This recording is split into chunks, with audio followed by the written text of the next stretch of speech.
One would wonder, why would Jesus Christ say that you should allow an evil person? What kind of sermon is that? That we should turn the other cheek and give our coat to somebody else who wants to take it from us? Strange, isn't it? Eye for eye. You have heard it was said, eye for eye and tooth for tooth. But I tell you, do not resist an evil person.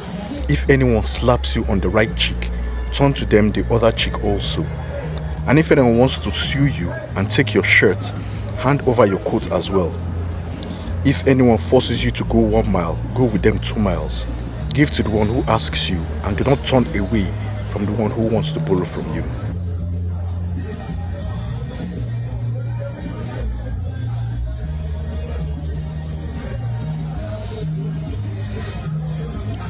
So you have watched that video, and it kind of gels with what Jesus Christ said in that verse and the Beatitudes. But even in that video, you could see that the man there even handed over probably a bracelet or a watch that the thief had not even taken. I've come to think about it, and I think that just in the same vein at which you do good for people, you have like a kind of credit score spiritually. So it is when you do bad to someone and you have a debit score spiritually. I want to cite an example, something that I noticed one day. I was going down the street close to my house, and we were at a T-junction. And at that T-junction, there was a hold-up. And what caused the hold-up?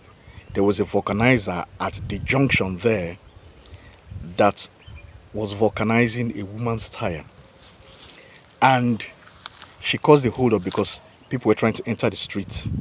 She blocked the entrance, and some of us were trying to go out, and there was a hold-up there. And everybody was telling her to move and all that, but she refused.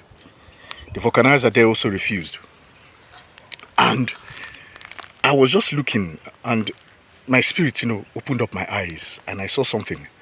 I saw as if the stress, the problems that people were facing as at that time, caused by the hold-up, I saw as if it was being transferred to the woman and the man there. I just saw it, and I was shocked. So it means that anytime you do anything to someone and you harm someone, you are incurring a karmic debt. Any person that does that, just as the way you do good, you are incurring also a karmic credit. There's also another instance that happened to me, which just came to my mind. I was driving one day, and I was stopped by a group of policemen.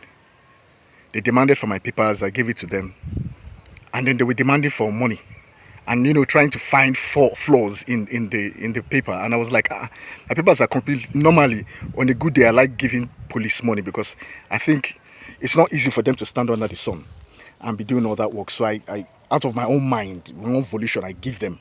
But this instance, this guy was trying to be smart and trying to. So anyway, I just gave it to him. I didn't want to bother myself because I was in a hurry to go somewhere. I just gave him what I had. But at that instance also, I saw that the money was being taken away from him, and it was being put back in my pocket.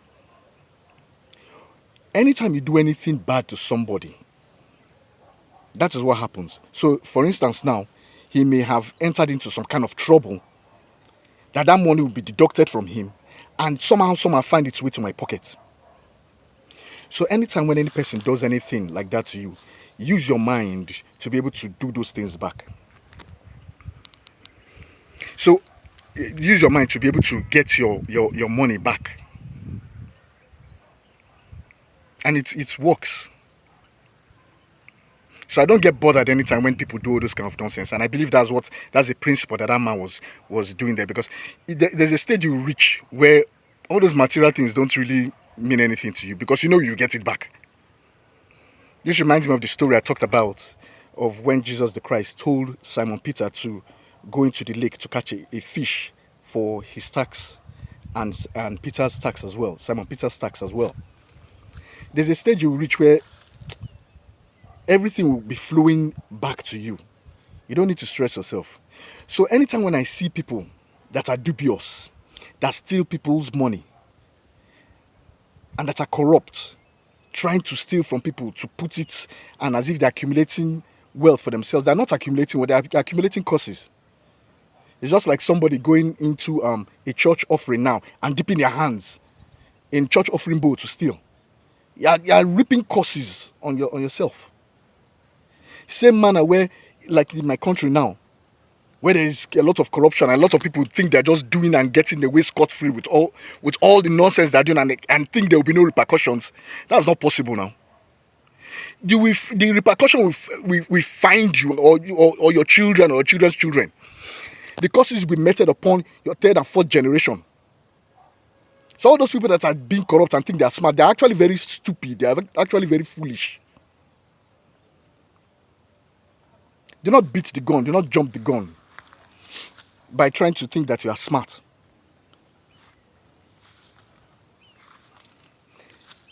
Everything, if you want to cook food, you have to put it on fire for a certain amount of time for it to cook. If you raise the flame too much, you can burn the food. So it is with human development. You want to beat the gun and acquire money that you're not supposed to have as at that time. That is how sickness will follow you. Poverty will follow you at the end. Because you're not matured enough to be able to manage it. And that is the problem that a lot of people face. And they do not know these things. Calm down and relax. Jesus Christ said, do not worry about tomorrow. Not that you will not be lazy and not do anything. But do not stress yourself too much.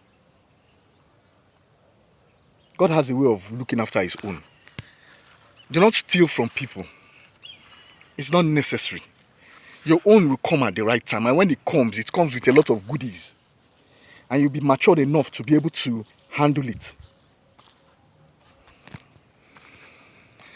Anyways, let me just drop that in relation to that story. Because I think that is why Jesus Christ said that we should not resist an evil person and we should turn the other cheek and all that. Those people that do that, they're going to be like manure. Like manure. This manure you see here. For trees to grow. Trees being the people that are spiritual. And those people are like manure. Instead of them to progress, they'll be used like manure for the people that are ascending. It's a parable. He that has an ear, let him hear. Have a nice day.